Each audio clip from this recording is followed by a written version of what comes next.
చెప్పాలి. సూర్యాపేట టైగర్ ఇక్కడ ఒట్టించాలని వస్తున్నాడు. రండి అన్న, ఒక 2 నిమిషాలు కొద్దిగా జైనింగ్స్ ఉన్నాయి. సూర్యాపేట మండలం, సూర్యాపేట మైకు ఈయన గుట్టాక నాకు పెడతాయి.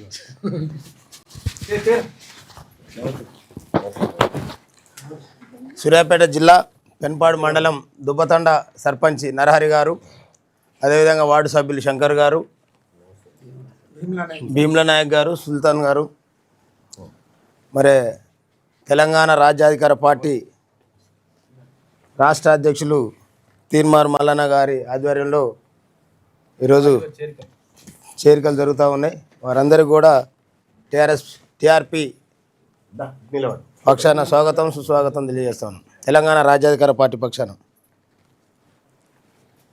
దర్శన్, ఇప్పుడు ఈ వార్తలలో వచ్చేది ఏం లేదు, జానయ్య గారు ఈ తెలంగాణ రాష్ట్ర బీసీ సమాజాన్ని ఏం అర్థం చేసుకున్నా మాట్లాడిపియాలి, ఆయన గెస్ట్ ఇవ్వాలి.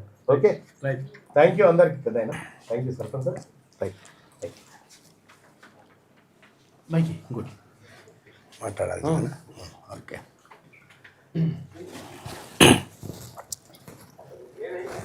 ఇది డిసెంబర్లో ఒకవేళ ఎన్నికలు పెట్టాలట. ఏది ఎంపీటీసీ, జెడ్పీటీసీ, సర్పంచ్, తర్వాత వార్డు మెంబర్ ఎన్నికలు ఉన్నాయి కదా, స్థానిక సంస్థల ఎన్నికలు డిసెంబర్లో పెట్టాలి.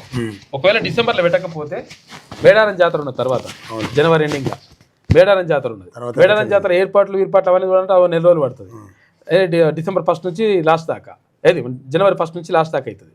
ఆ తర్వాత ఫిబ్రవరిలో ఇంటర్ పరీక్షలు ఉన్నాయి. ఆ తర్వాత 10వ తరగతి పరీక్షలు మార్చిలో ఉన్నాయి, మార్చి లాస్ట్ వరకు ఉన్నాయి. అయితే దీంతో ఏమవుతుందంటే ఇవన్నీ ఉన్నాయి కాబట్టి ఒకవేళ డిసెంబర్లో ఎన్నికలు పెట్టకపోతే, ఎలక్షన్స్ పెట్టకపోతే మళ్ళీ ఏప్రిల్లో పెట్టాల్సి వస్తాట. ఏప్రిల్ దాకా అవకాశం లేదని చెప్పేసి అధికారులు చెప్తున్నారు.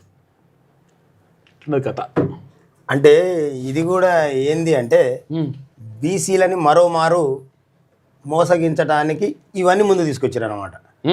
ఎందుకంటే కారణం చెప్పాలి కదా, ఇట్లా అంటే ఇప్పుడు అర్జెంట్గా ఎందుకు పెట్టాల్సి వస్తుంది, అన్నీ ఉన్నాయి కాబట్టి ఈ 42% రిజర్వేషన్ ఏదైతే ఉందో పక్కకు పడేసి దాన్ని కొంచెం ఇట్లా స్కిప్ చేసి పడేసి మళ్ళీ వాళ్ళు అనుకున్నటువంటి లెక్క ప్రకారం పాత రిజర్వేషన్తోనే ఎన్నికలకపోవాలని. కాబట్టి తెలంగాణ రాష్ట్రంలో ఉండబడినటువంటి 70-80 ఏళ్ల నుండి ఈ మోసాలన్నింటినీ కూడా చూస్తున్నటువంటి తెలంగాణ రాష్ట్ర బీసీ సమాజం అంతా కూడా ఆలోచన చేయాల్సినటువంటి సందర్భం ఆసన్నమైంది. ఈ వార్తని ప్రత్యేకంగా ఈ బీసీ సమాజం అంతా ఒకసారి చూడాల్సినటువంటి అవసరం ఉంది. ఇది ఓన్లీ బీసీ ప్రజల కోసమే. జనవరి 20 నుంచి 31 వరకు మేడారం జాతర, ఫిబ్రవరి 25 నుంచి 18 వరకు ఇంటర్ పరీక్షలు, ఆ తర్వాత ఏప్రిల్, ఈ 3 నెలలు పోతే అయ్యేది ఏం లేదు, ఏం కాదు, కొట్టకపోతుంది. ఆ ఏళ్ళకేళ్ళు రిజర్వేషన్ జరగకుండా సందర్భాలు 3 నెలలకు పోయేది. కాబట్టి బీసీ సమాజాన్ని ఈ కాంగ్రెస్ పార్టీ మరోసారి మోసం చేయడానికి జరుగుతున్నటువంటి కుట్రలో మరి ఉన్నటువంటి భావాన్ని మన బీసీ సమాజం గుర్తించాల్సిందిగా విజ్ఞప్తి చేస్తూ, మేజర్గా తెలంగాణ రాష్ట్రంలో ఉండబడినటువంటి బీసీ ప్రజలందరికీ కూడా విజ్ఞప్తి చేస్తూ ఉన్నాం. మనందరినీ కూడా ఇవాళ మెజారిటీ ప్రజలు ఎవరైనా ఉన్నారంటే ఎస్సీ, ఎస్టీ, బీసీ, మైనార్టీ వర్గాలు. మరి వాళ్ళ మనల్ని పరిపాలిస్తున్నటువంటి భారతదేశానికి స్వతంత్రం వచ్చిన నాటి నుండి కూడా మనల్ని పరిపాలిస్తున్నటువంటి వాళ్ళ పర్సంటేజ్ ఏందో కూడా ఇప్పటి వరకు మనకు తెలిసినటువంటి సందర్భం లేదు. కానీ వాళ్ళ ఏం కాదు కాసేపు వార్తలు మా వార్తలు వినిపిస్తాం. కానీ వాళ్ళ తీన్మార్ మల్లన్న ఈ రాష్ట్రంలో మరి ఈ జాతులు ఇంకా రాజ్యాధికారంలోకి రాకపోవడం, రాజకీయంగా విద్యా ఉద్యోగ అవకాశాలు అందకపోవడానికి గల కారణాల మీద మరి తెలంగాణ రాష్ట్రం ఏర్పాటైన నాటి నుండి కూడా ఆ ప్రభుత్వాల మీద అనేక రకాలుగా మరి ఫైట్ చేస్తున్నటువంటి సందర్భం. ఏది ఏమైనప్పటికీ ఈ అగ్రవర్ణాలందరి ఎజెండా ఆలోచనలన్నీ కూడా ఒకటే అనేటటువంటి వాస్తవాన్ని మరి ఈనాడు బీసీ సమాజం ముందు తీసుకొచ్చినటువంటి గొప్ప నాయకుడు మరి తీన్మార్ మల్లన్న.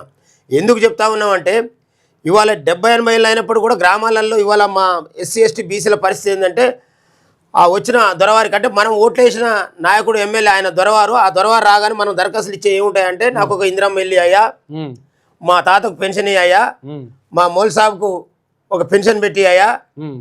ఈ అంటే ఒక కుటుంబం 70-80 ఏళ్ళైనా అంటే ఇన్ని తరాలు మారినా అడక్క తినే పరిస్థితిలో ఉండటానికి గల కారణం, ఒక కుటుంబాన్ని తీసుకున్నట్లయితే ఆ కుటుంబ యజమాని చేతగానోడు, దౌర్భాగ్యుడు, అంటే కుటుంబం మీద ప్రేమాభిమానాలు లేనోడు అయితేనే ఆ కుటుంబం 70-80 ఏళ్ళైనా బాగుపడదు అనేటటువంటి వాస్తవం మనందరికీ తెలుసు. ఇవాళ మనం ఇక్కడ ఉన్నటువంటి తెలంగాణ రాష్ట్రం అంతా ఒక కుటుంబంగా చూసుకున్నప్పుడు, ఉమ్మడి ఆంధ్రప్రదేశ్ ఉన్నప్పుడు కావచ్చు, తెలంగాణ ఏర్పడైనప్పుడు కావచ్చు, ఈ కుటుంబ యజమానిగా ఉన్నటువంటి దుర్మార్గులు ఎవరైతే ఉన్నారో వాళ్ళు చేతగాని దద్దమ్మలు, ఈ కుటుంబంలో ఉండబడినటువంటి పిల్లల మీద ప్రేమాభిమానం లేనటువంటి వాళ్ళు, సౌతిత్తాలు ఈ ప్రేమ కనబరుస్తున్నటువంటి వాళ్ళుగా ఇవాళ మనం అర్థం చేసుకోవాల్సినటువంటి అవసరం ఉంది. ఓన్లీ అధికారంలోకి పోయిన తర్వాత వాళ్ళకు సంబంధించినటువంటి 2-3 వర్గాలు మాత్రమే ఇవాళ విద్యను అందుకొని మరి వాళ్ళ దేశాలని వదిలి ఇతర దేశాల్లో వాళ్ళు స్థిరపడుతున్నటువంటి పరిస్థితులు కావచ్చు. మరి ఇతర దేశాల నుంచి స్థిరపడి మళ్ళీ వచ్చి ఇక్కడ ఫామ్ హౌస్ల పేరుతోని మరి ఇక్కడ వాళ్ళ జీవితాలను ఎంజాయ్ చేస్తున్నటువంటి సందర్భం కావచ్చు. ఆ ఫామ్ హౌస్ల కాడ మళ్ళీ ఇవాళ మనం చదువుకున్నటువంటి మన పిల్లలందరూ పోయి వాళ్ళ దగ్గర అటెండర్లుగా స్వీపర్లుగా పనిచేస్తున్నటువంటి వాస్తవాలు కావచ్చు. అంటే గతంలోనేమో మా తాతలు పోయి దొరల దగ్గర బాంచం దొర అనుకుంటా బతికితే ఇవాళ మా తాతలు ఇచ్చినటువంటి జ్ఞానాన్ని అందిపుచ్చుకొని అంత ఇంత చదువుకున్నాక కూడా మళ్ళీ వాళ్ళ పిల్లల కాడ మా పిల్లల్ని బానిసలుగా తయారు చేస్తున్నటువంటి చక్రాన్ని మనం ఈ రాష్ట్రంలో చూస్తూ ఉన్నాం. అందుకనే ఈ రాష్ట్రంలో ఉండబడినటువంటి బీసీ సమాజాన్ని ఈ అగ్రవర్ణ పాలకుల నుండి విముక్తి కల్పించాలనేటటువంటి ఆకాంక్షతోని ఇవాళ ఈ రాష్ట్రంలో తీన్మార్ మల్లన్న గారి నాయకత్వంలో ఈ రాష్ట్రంలో ఉండబడినటువంటి మెజారిటీ ప్రజలైనటువంటి ఎస్సీ, ఎస్టీ, బీసీ మైనార్టీలందరినీ ఐక్యం చేసుకొని ఇవాళ అంతిమంగా బాబాసాహెబ్ అంబేద్కర్ గారు చెప్పినట్టుగా మాస్టర్కి ఏదైతే ఉందో రాజ్యాధికారం అనే దాని వైపు పరిగెడుతున్నటువంటి సందర్భంలో మరి వాళ్ళ కాంగ్రెస్ పార్టీ గత ఎన్నికల్లో ఇచ్చినటువంటి హామీలు, అనేక రకాల హామీలు ఉన్నాయి. ఆ హామీలన్నిటితోని ఈ రాష్ట్రంలో టీఆర్ఎస్ పార్టీని బొందబెట్టి కాంగ్రెస్ పార్టీని అధికారంలో తీసుకొచ్చిన తర్వాత మళ్ళీ ఆ హామీలన్నిటిని కూడా మరి స్కిప్ చేసేటటువంటి ప్రయత్నం ఈ కాంగ్రెస్ పార్టీ చేస్తూ ఉంది. దయచేసి ఈ రాష్ట్రంలో కాంగ్రెస్ పార్టీలో మరి అధికారంలో ఉండబడినటువంటి మా బీసీ, ఎస్సీ, ఎస్టీ, మైనార్టీ వర్గాలు కూడా ఆలోచన చేయాల్సినటువంటి అవసరం ఉంది, ఆలోచన చేయాల్సినటువంటి సందర్భం ఉంది. ఎందుకు చెప్తా ఉన్నామా అంటే తెలంగాణ రాష్ట్ర ఉద్యమంలో కూడా మేము పనిచేసిన సందర్భంలో ఈ రాష్ట్రాన్ని పరిపాలిస్తున్నటువంటి కాంగ్రెస్ పార్టీ సరైన సందర్భంలో సరైన సమయంలో స్పందించకపోవడం వల్ల ఈ రాష్ట్ర ప్రజలందరూ కూడా కాంగ్రెస్ పార్టీ తెలంగాణ రాష్ట్రాన్ని ఇచ్చినప్పటికీ కూడా మరి వాళ్ళు ఇచ్చేటటువంటి పరిస్థితికి ఈ రాష్ట్రంలో ఉండబడినటువంటి అన్ని వర్గాలు కూడా వాళ్ళ మెడ మీద కత్తి పెట్టి కేసీఆర్ నాయకత్వంలో చేస్తే కానీ కాంగ్రెస్ పార్టీ ఇచ్చిందనేటటువంటి ఉద్దేశంతో కాంగ్రెస్ పార్టీని ఈ రాష్ట్రంలో అధికారంలోకి రాకుండా 10 సంవత్సరాలు బంధపెట్టినటువంటి చరిత్ర. కాబట్టి దయచేసి సోదరులారా, మీరు ఏదైతే కాంగ్రెస్ పార్టీ, బీఆర్ఎస్ పార్టీలో ఉండబడినటువంటి బీసీ సమాజం అంతా కూడా ఇవాళ చూస్తూ ఉంది. అక్కడ ఉండబడినటువంటి నాయకత్వం, ఆ అగ్రవర్ణాల చెంతన ఉండబడినటువంటి నాయకులందరికీ కూడా మేము విజ్ఞప్తి చేస్తూ ఉన్నాం. ఇవాళ 42% రిజర్వేషన్ లేకుండా కనుక ఈ రాష్ట్రంలో ఎన్నికలు జరిగితే ఈ రాష్ట్రాన్ని అగ్గిగుండంగా మార్చేటటువంటి ప్రయత్నం ఇక్కడ ఉన్నటువంటి బీసీ సమాజం అంతా కూడా పూనుకుంటుంది అనేటటువంటి వాస్తవాన్ని కూడా ఈ మీడియా ద్వారా ఈ సమాజానికి మేము గుర్తు చేస్తూ ఉన్నాం. ఇప్పటికే 70-80 ఏళ్ళ నుంచి భరించినటువంటి ఈ బీసీ సమాజం ఇక మీదట భరించేటటువంటి పరిస్థితి లేదు. ఈ కుంటి సాకులతోని ఈ రాష్ట్రంలో మళ్ళీ 42% ఇంప్లిమెంట్ చేయకుండా పార్టీల పరంగా ఇస్తా అనేటటువంటి మాటలతో వస్తే ఈ పార్టీలని ఏదైతే బీహార్లో మరి ఏ రకంగానైతే బొందబెట్టారో అక్కడ ఉండబడినటువంటి మహాగఠబంధన్ పార్టీని మరి ఈ రాష్ట్రంలో ఉండబడినటువంటి ఈ పార్టీలన్నిటి కూడా మరి అదే చరిత్ర పునరావృతం అయ్యేటటువంటి వాస్తవాన్ని కూడా మీరు గుర్తించాల్సిందిగా విజ్ఞప్తి చేస్తూ మరి విజ్ఞానవంతులైనటువంటి బీసీ సమాజం ఇవాళ ఉండబడినటువంటి ఈ ఎన్నికల మీద జరుగుతున్నటువంటి దాంట్లో మీరందరూ కూడా మాకే ఉంది అక్కడ పోరాటం చేస్తానికి తీన్మార్ మల్లన్న నుండి వారి నాయకత్వంలో తెలంగాణ రాజ్యాధికార పార్టీ ఉంది, మీ ఒక్కలం పోకపోతే ఏందనేటటువంటి ఉద్దేశాన్ని పక్కకు పెట్టి మరి సకల జనులు ఏ రకంగానైతే తెలంగాణ ఉద్యమంలో భాగస్వాములు అయ్యారు మరి అదే మాదిరిగా ఇవాళ ఈ రాష్ట్రంలో ఉండబడినటువంటి అన్ని వర్గాలు కూడా గొంతెత్తాల్సినటువంటి సందర్భం వచ్చింది. ఎక్కడికక్కడ నినదించాల్సినటువంటి అవసరం ఉంది, నిలదీయాల్సినటువంటి అవసరం ఉంది.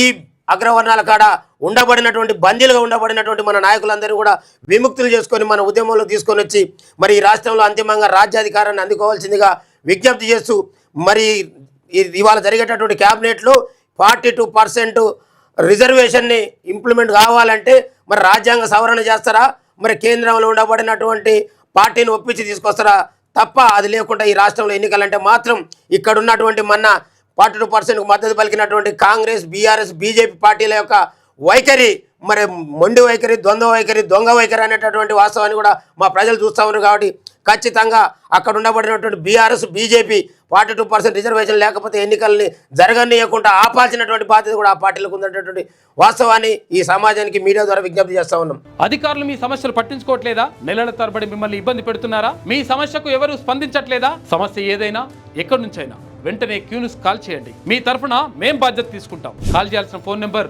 849909 19921. పబ్లిక్ వాయిస్ సామాన్యుడి ప్రశ్నాస్త్రం ప్రతి గురువారం ఉదయం 10 గంటలకు మీ క్యూన్యూస్ హెచ్డీలో నవంబర్ 6 నుంచి ప్రారంభం.